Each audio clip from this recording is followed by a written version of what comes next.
And when you wish upon a star, makes no difference who you are.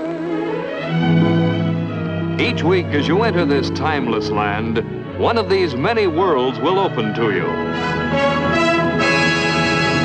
Frontierland. Tall tales and true from the legendary past. Tomorrowland. Promise of things to come. Adventureland. The wonder world of nature's own realm. Fantasyland. The happiest kingdom of them all. Presenting this week,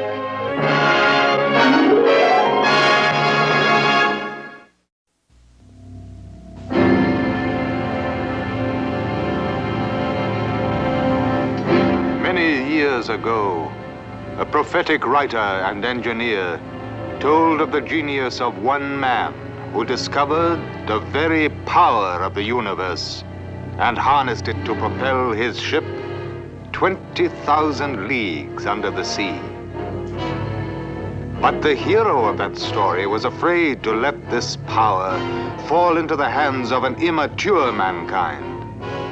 And so he chose rather to destroy his own work.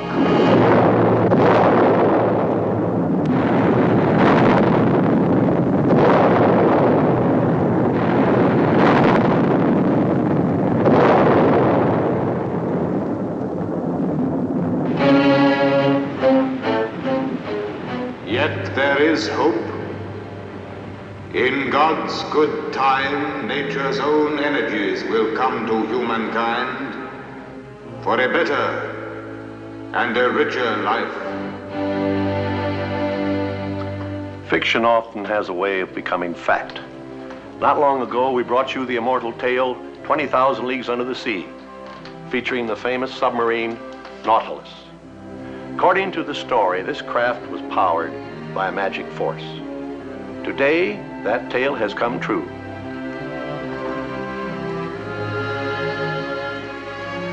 This is a model of the real Nautilus, the world's first atom-powered ship. It's the first example of the useful power of the atom that will drive the machines of our atomic age. The atom is our future. It is a subject everyone wants to understand. So we felt it was the most important topic for a Tomorrowland program. In fact, we considered it so important that we embarked on several atomic projects. For one, we made plans to build an exhibit at Disneyland that will show you atomic energy in action. Now, our atomic projects here at the studio are twofold. We prepared this program and also a book so that we could tell you this important story in full detail. Both grew together. We gave them the same title, and many of the illustrations appear in both. As you can see, we found ourselves deep in the field of nuclear physics. Of course, we don't pretend to be scientists. We're storytellers. So we combine the tools of our trade with the knowledge of experts. We added a nationally known scientist to our staff to head our new science department. His first assignment was to write the book on the atom and to help us in developing this program. And here to tell you the story of our friend the atom is the author of our book, Dr. Heinz Haber. As we developed our story of the atom, we made an amazing discovery. We had a science story, but suddenly we realized that it was almost like a fairy tale. By a strange coincidence, our story turned out to be like the old fable from the Arabian Nights, the fisherman and the genie. This tale tells of an age-old wish of man, a wish to be the master of a mighty genie that does his bidding. There was once an old fisherman who lived in great poverty. One day, after casting his net many times, he happened to pull ashore a brazen vessel.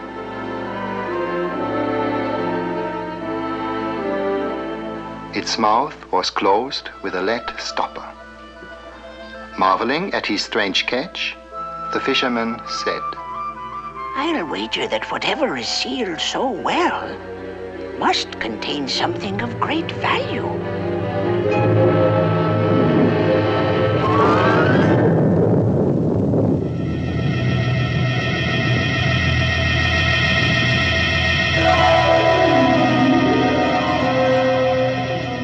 Know that presently thou wilt have to die. Heaven forbid! Or at least tell me why. As I lay imprisoned in that tiny jar for many centuries, my anger grew and grew until I swore in my heart that my liberator should perish. What a cruel trick fate hath dealt me. Trick? Oh, genie, since thou art determined upon my death, grant me this one last question. Well? How can one as mighty and powerful as thou dwell in so tiny a vessel? What? Thou dost not believe me? Not till I have seen it done can I believe it. Watch then. Now you shall return to the sea. Nay, I did not mean what I said. No, release me, and I give my solemn vow to grant thee 3 wishes.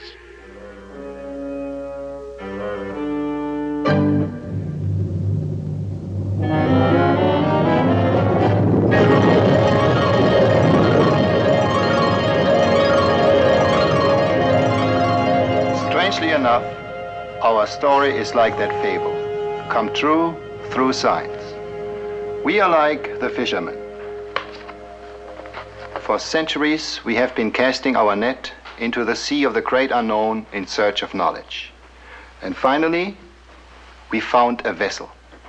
And like the one in the fable, it contains a genie. A genie hidden in the atoms of this metal, uranium. Let me show you. This is a Geiger counter.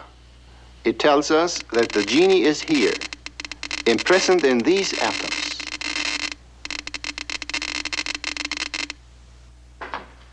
So this is our story.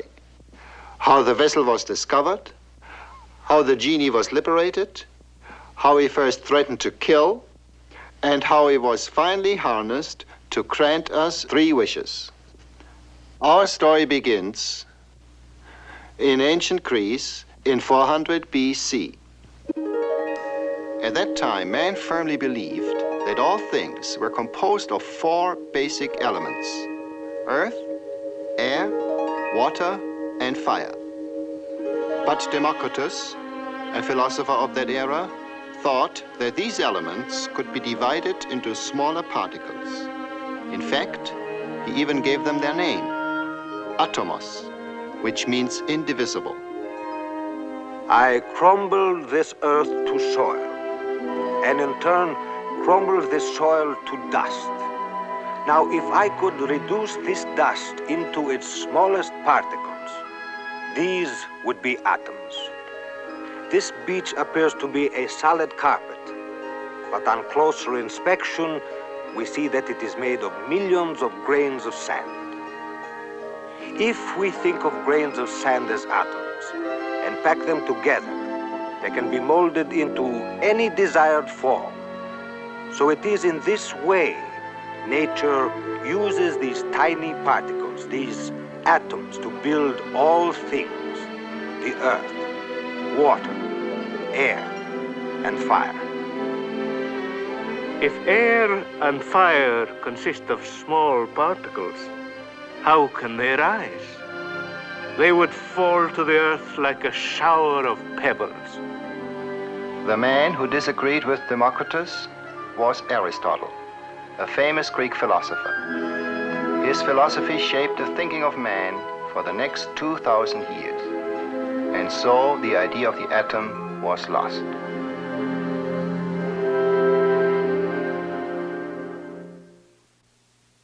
In the 17th century, man went beyond mere thinking. He began to act.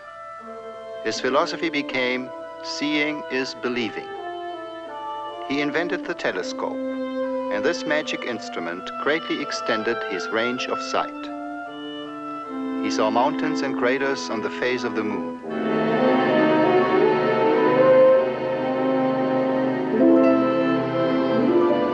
He found that the planet Venus also showed faces just like our moon, and that Jupiter has moons of its own. He saw for the first time the reddish disk of Mars and the beautiful rings of Saturn.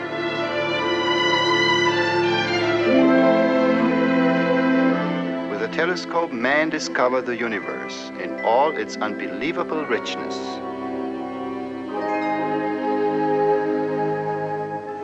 At about the same time, a second powerful instrument was invented, the microscope.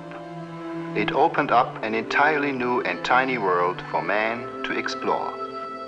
It was a world full of strange patterns and designs. Man found them in ordinary things such as wood, in the feathers of birds, in the bodies of insects, and in the scales of fish. The microscope revealed infinite details in everything. There was hidden beauty in miniature seashells, so tiny that millions of them form only a wisp of powder.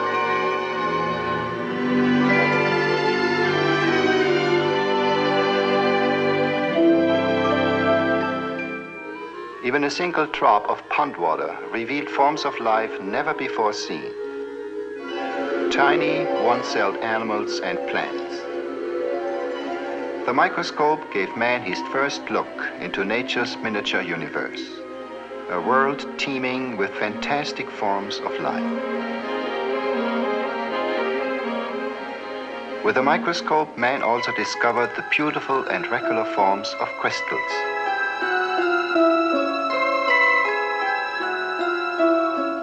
He marveled at the delicate shapes of snowflakes. In thousands, no two are alike. In the regular shapes of crystals lay hidden the secret of the atom's existence. Of course, the microscope doesn't show atoms. They are much too small for that. But it made man aware that everything he saw and discovered must be composed of something still smaller. One of the first men to explore nature's tiny realm was John Dalton, an English chemist. This was early in the 19th century. It was he who revived the idea of the atom. I believe Democritus was right. All things are made of atoms. Take copper, for instance. My drawings show how the atoms group together. They are like little, hard, indestructible balls, with some unknown force acting between them. When the atoms pack together, layer upon layer, millions upon millions, then they build a tiny crystal.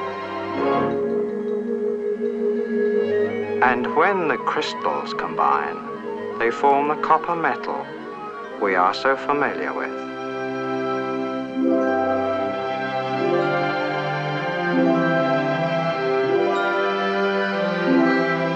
And there are also atoms for silver and gold. There are different kinds of atoms everywhere. Atoms for sulfur in a match. Atoms for carbon in every ordinary pencil. Atoms for mercury in a thermometer. A different kind of atom for each element. But most of nature's creations are mixtures. This glass is a mixture of different kinds of atoms. The wood here, another. This book is composed of more mixtures than I could name. The secret of how nature creates her mixtures was first understood in 1811 through the work of Amadeo Avogadro of Italy. When atoms of different elements combine, they form into small, compact masses, which I call molecules. I have found that there is a different proportion of atoms for each kind of molecule. For example, when one atom of oxygen combines with two atoms of hydrogen, they form the most common molecule in nature. This, of course, is H2O, water. It takes billions and billions of these water molecules to make a single drop of water.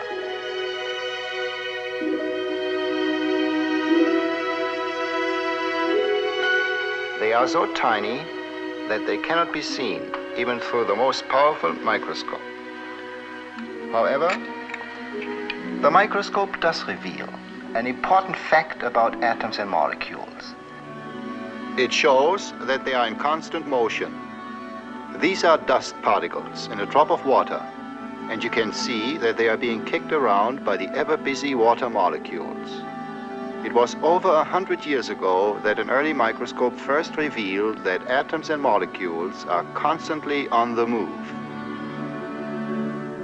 Now in a flame, for example, the motion of the atoms and molecules is extremely violent, and this is why a flame is hot. Our skin is equipped with tiny organs that can feel this violent movement as heat or even pain. Now in this glass, the molecules are moving much more slowly, and so it feels normal to the touch. Even in an ice cube, the molecules are moving, but very slowly, and this is why the ice feels cold. Let's look at heat with an atomic eye, so to speak. Atoms, of course, don't burn up. They merely rearrange themselves, forming molecules of soot and ashes. So that you can see what is going on, we will exaggerate the size of the atoms over 1 billion times. The molecules in the flame dash around with great speed and bounce against the molecules of the glass. They transfer their violent motion to the glass and finally to the ice. It's like a pool game with the balls bouncing against each other. If more heat is applied, the ice molecules will move faster and faster and finally break loose from each other. The ice melts.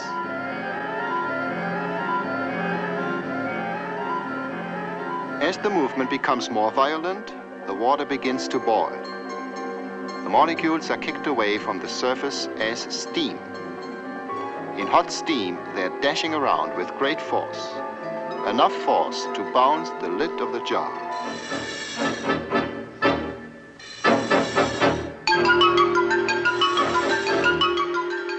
There is power in steam, power that can do more than just lift the lid. When this force was put to use, it ushered in the mechanical age.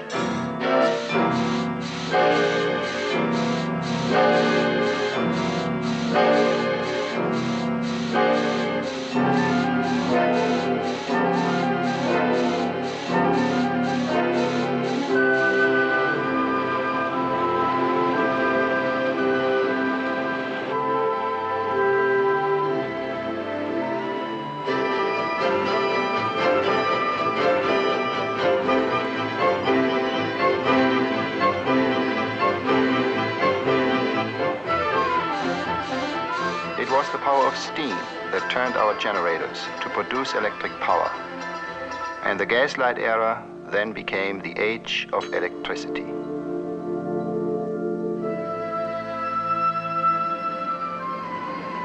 True, steam was a mighty servant, but it was a hungry servant. It had to be fed constantly, and satisfying its hunger cut deep into our precious resources of coal and oil. Man had not yet found the genie of our story. In fact, he hadn't even found the vessel in which the genie was imprisoned. The year was 1896. Again, in search of knowledge, the net was cast into the sea of the unknown, and like in our fable, a catch was made, an accidental catch. The discovery was made by Henri Becquerel, a French scientist. Today I discovered something very strange. I happened to leave a piece of uranium on a wrapped photographic plate in a dark drawer. When I developed the plate, I found that it was fogged. Apparently, the uranium had exposed it, even in the darkness and through the wrapping. This uranium, it seems to possess some mysterious activity and give off some type of radiation all by itself. C'est extraordinaire. Becquerel had discovered radioactivity. Pierre and Marie Curie, two other French scientists, were greatly intrigued by this strange phenomenon.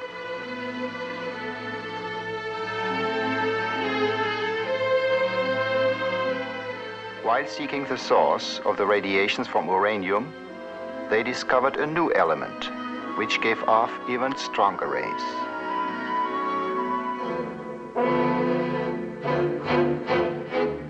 Look, our new element. How radiant it is. It even glows in the dark. We should call it radium. Radium turned out to be a mysterious source of energy. This remarkable element would go on radiating like an endlessly flowing spring. This was against all laws of science known at that time. How could this tiny mass contain so much energy? This mystery shook the very foundations of science. It was finally understood in 1905 when Albert Einstein discovered an important new law. His theory showed that every mass contains a tremendous amount of energy. E stands for energy, M for mass, and c squared is the speed of light multiplied by itself. Now, c squared is a very great number. And so, if multiplied by even a small mass, the result will be a very great amount of energy. This is a cold scientific explanation, but its deep meaning can be easily understood through our fable. Einstein, like the fisherman, found that a mighty force was contained in a small vessel.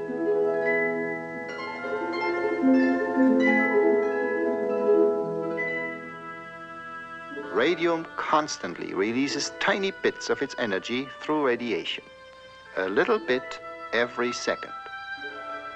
And there is so much energy that this activity can go on for thousands of years. These rays were actually tiny fragments of atoms breaking apart. No longer could the atom be considered the smallest particle in nature. Evidently, the atom was not an indestructible little ball after all. But then, what was it? The first clue to this question came from Lord Ernest Rutherford of England. The year was 1911.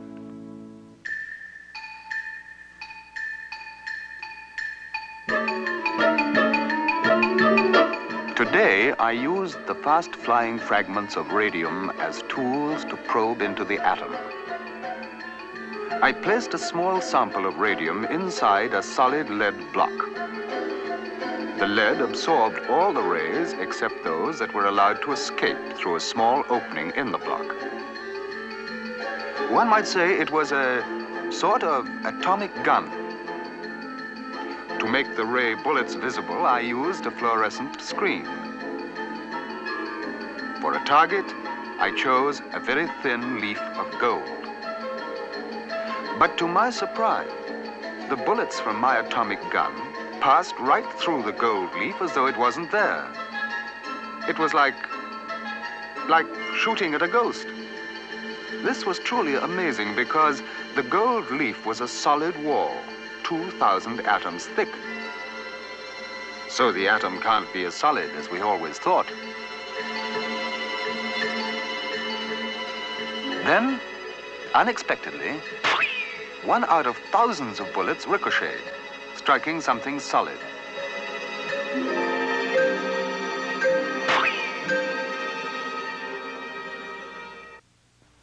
I can only conclude, then, the atom is mostly empty space, like a cloud or shell. But occasionally I hit something solid. It must be very small, a tiny particle in the center. I shall call it the nucleus of the atom. With Rutherford's discovery of the nucleus, scientists began to understand how nature builds her atoms. The shell of the atom appears solid, just as a fast-whirling fan seems solid.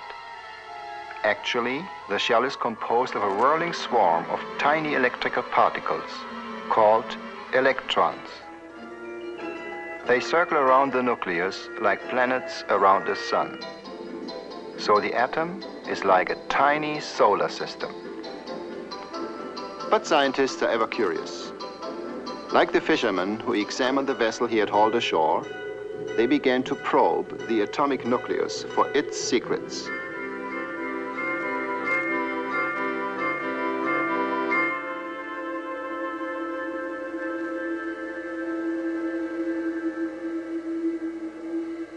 They found that it was composed of small particles electrically charged.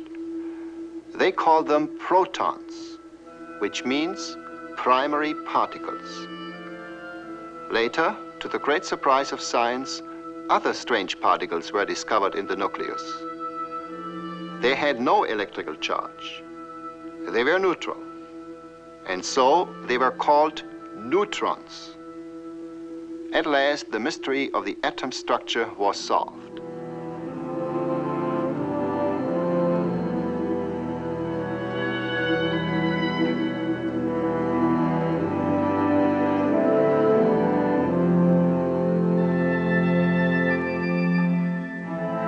How amazing nature is. Think of it. There are countless solar systems of atomic suns and planets in everything.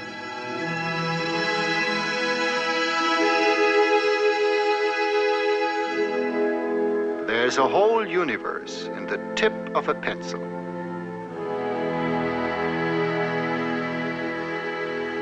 Even in this tiny pencil dot, there are billions of times more atoms than there are people on our Earth. There are many kinds of atoms. It's interesting to see how they differ in the various elements. It's a fascinating study in numbers. Let's start with number 1. The simplest atom in nature. 1 proton and 1 electron give us the element hydrogen, a very light gas.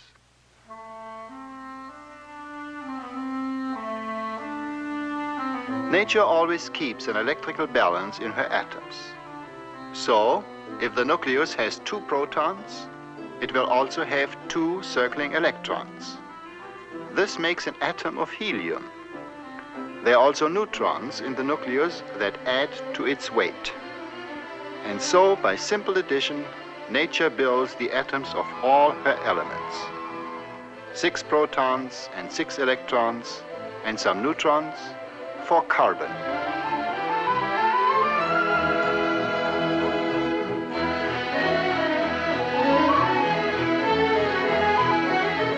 (16 and 16) for sulfur.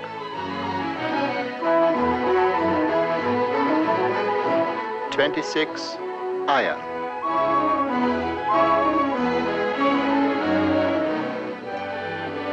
47 silver.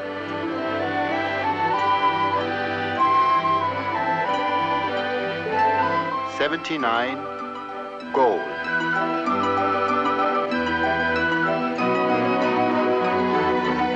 92 uranium, the famous radioactive element.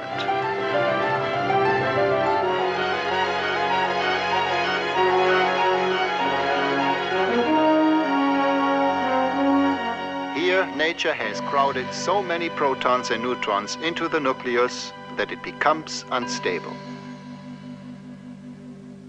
Finally, it throws out a small fragment, and in this way, radioactive rays are born.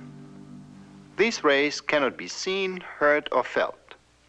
The Geiger counter is used to detect their presence. It gives off audible clicks when the rays pass through it. And there is another instrument which even makes the rays visible to the naked eye. This special device is called a cloud chamber. It contains a tiny bit of radium which gives off a constant shower of atomic fragments. Of course, the fragments themselves are much too small to be seen, but you can now see their trails. Each new vapor trail shows that another atom has thrown off a fragment. Each atom does this only once in its entire life, but there are so many atoms that this activity is going on almost endlessly.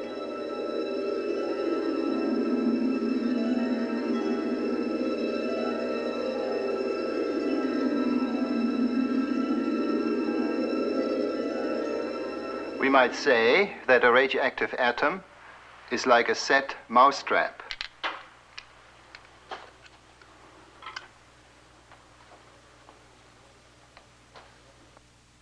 Both contain energy. The traps on this table represent the atoms in a piece of radium. Every so often, one breaks down all by itself, releasing a bit of energy. But radium is useless as a power source. There aren't enough atoms releasing their energy at the same time. But nature knows all the secrets of the atom. Since the beginning of time, she has used atomic energy to power the whole universe and to light the fires in the sky. The best example is our own sun. These are actual time-lapse pictures of the sun's rim. That vast display of energy comes from an atomic fire raging deep in the core of the sun. If this was an ordinary fire, the sun would burn to a dead heap of ashes within a few thousand years. But so much energy is produced by these atoms that the sun will go on shining for billions of years to come.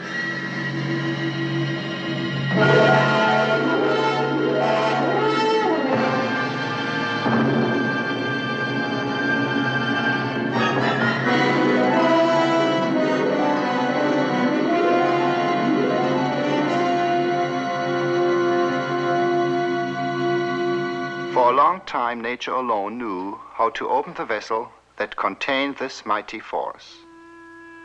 To man, however, the vessel remained closed.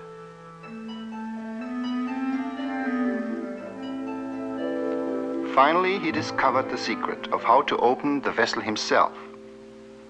The fisherman used his knife, and man, too, found a tool that broke the seal. The year was 1938. The place, Berlin, Germany.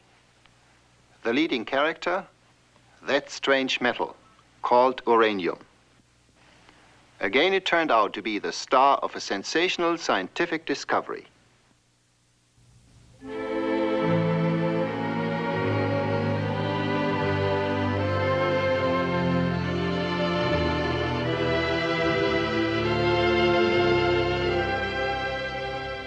Otto Hahn and Fritz Strassmann were probing the secrets of the uranium atom. Like Rutherford, they used atomic bullets. They used neutrons, the neutral particles that were discovered hidden in the nucleus of the atom. The neutron is an ideal bullet. Since it is neutral, it isn't deflected by the electrical charge of the atoms and flies through them in a straight course. Finally, it struck a nucleus. The uranium nucleus split in two. Atomic fission had been accomplished. But this wasn't all that happened. Two neutrons were released from the split nucleus. One bullet was used to split the atom, and 2 new ones were created in the process. Now we have 2 neutrons to split 2 atoms. This implied a fabulous prospect, a nuclear chain reaction in uranium. Let's go back to our mousetrap atoms. We can create a chain reaction with them. We'll use our 2 ping pong balls for neutrons. They will be released when the atom splits. Now all these mousetraps are the atoms that will be in the game. They are set, loaded, and ready to go. To start the chain reaction, all we need is 1 neutron. It has to trigger just 1 trap. The ping pong balls that are released will set off 2 other traps. And then we'll have 4 balls flying to trigger more traps. I think you can see what is going to happen. Watch.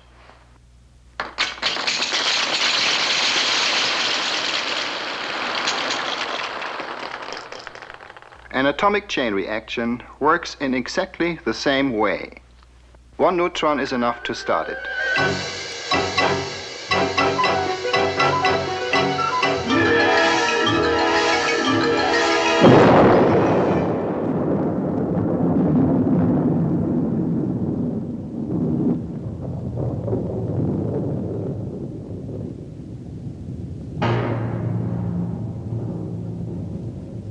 The atomic genie was freed, and his devastating force posed a fearful threat.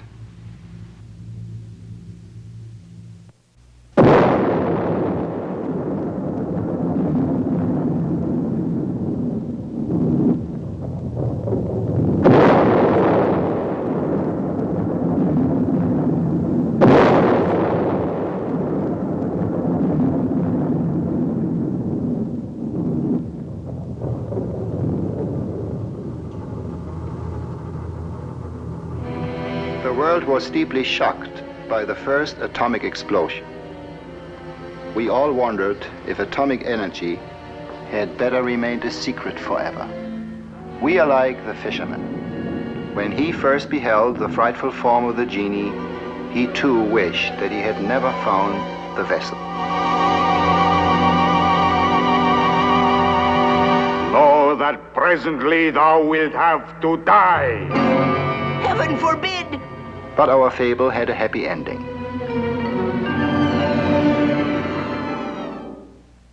The fisherman had his means of making a friend of his enemy.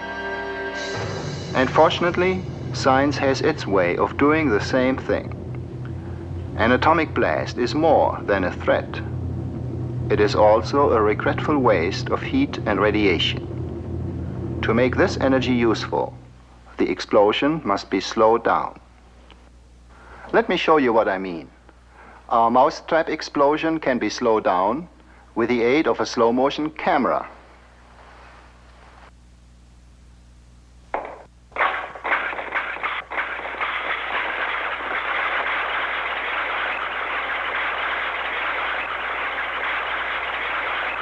As you can see, the chain reaction is now spread over a longer period of time. The energy is released slowly, and the heat and radiation stay within useful limits. Atomic scientists produce slow nuclear chain reactions within the famous atomic reactor. It's really just a furnace with thick concrete walls to encase the atomic fire. Blocks of uranium serve as atomic fuel.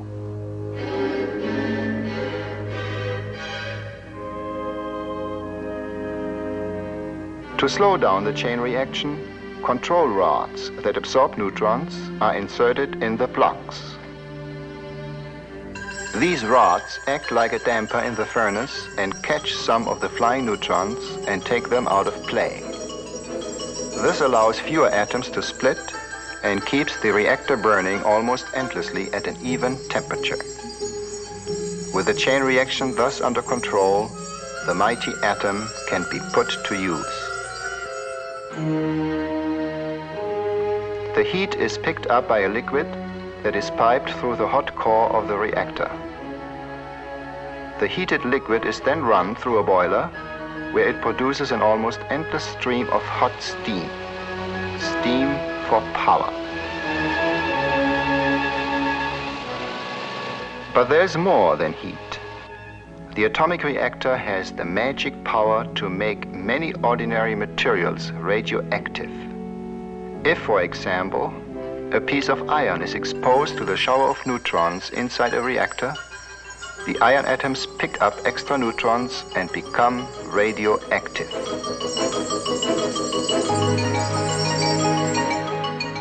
In this way, the reactor creates for us artificial radioactivity in many elements.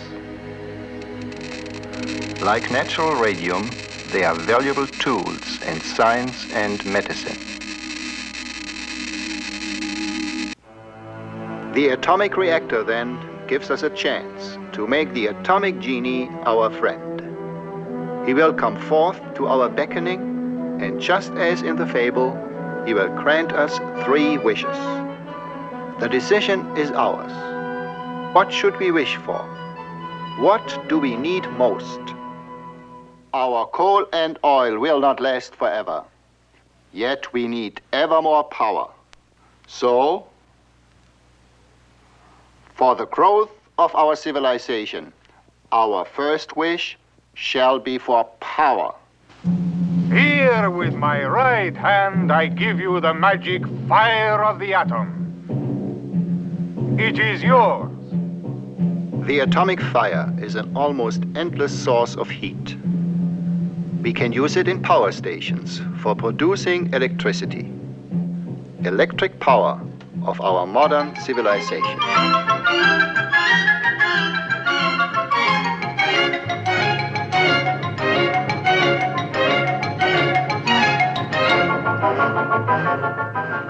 And then the atom will run our ships.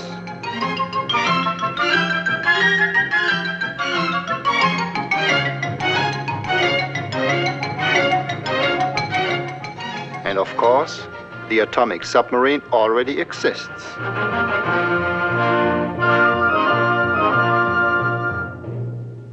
The atomic fire can heat air as well as water.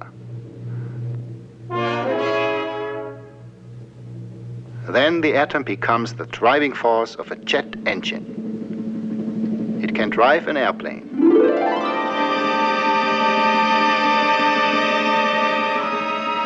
An airplane that circles the world many times without ever landing for fuel. And eventually the atom will help us to cast off the shackles of gravity and fly through the vast reaches of outer space. Here we are, burning up our coal and oil only to produce power. But now we have a new source of power. Clean, silent, plentiful. Coal and oil can now be saved for better things. We can use them for making plastics, dyes, textiles, and drugs. Mankind has ever suffered from hunger and disease. So our second wish shall be for food and health. With this hand, I give you a source of beneficial rays. They are magic tools for research that will help you to create food and to cure diseases. Magic tools, indeed they are, these radioactive rays.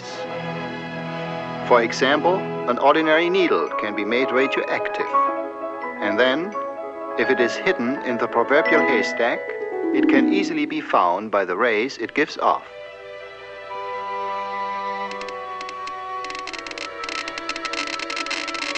Like this needle, all radioactive materials can be traced by their telltale rays.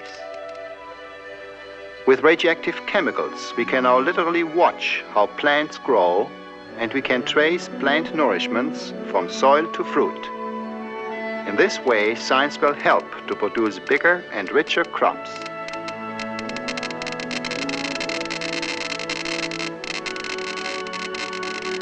The growth of animals can be studied in the same way, and the best food can be found for better and healthier livestock.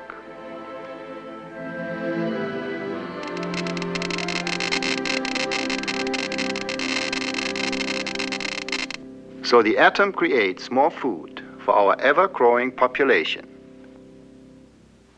And these same rays are the tools of atomic medicine. Radioactive sodium, for example, is used for timing the flow of blood through the living human body. It is injected into the arm, and then a Geiger counter will record how long it takes to reach the heart. This is a great help in recognizing heart conditions.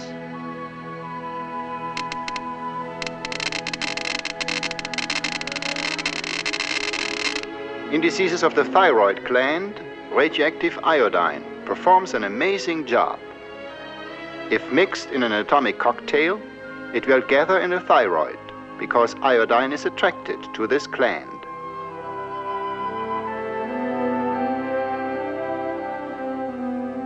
A special Geiger counter then automatically traces an accurate picture of the thyroid, showing its size and location and how fast it collects the iodine.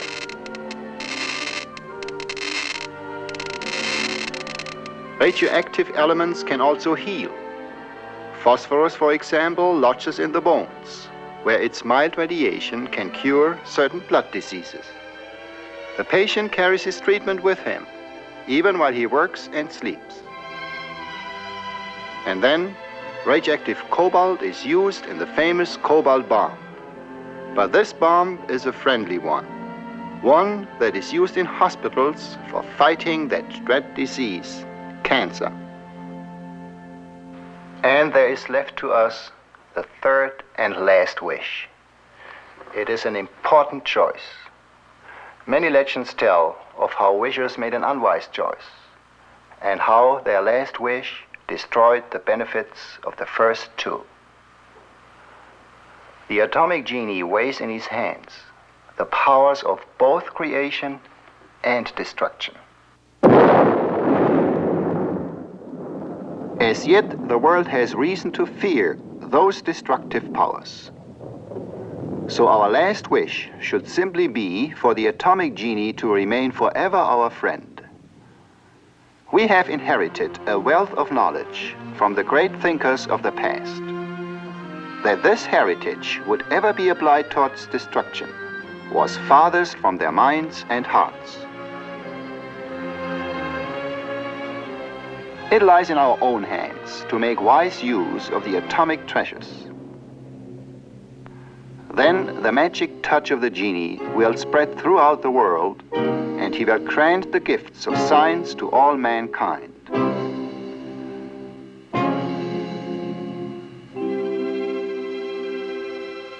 The great scientists before us gave us knowledge of the atom, and our last wish will come true if we use the power of this knowledge in their spirit.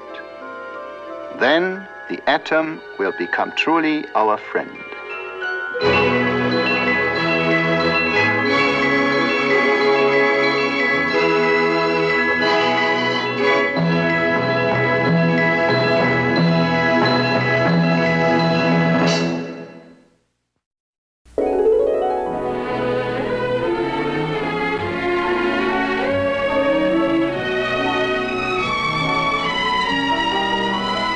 Now, in motion picture theaters everywhere, you'll be able to see for the first time Walt Disney's new Technicolor feature, Westward Ho the Wagons.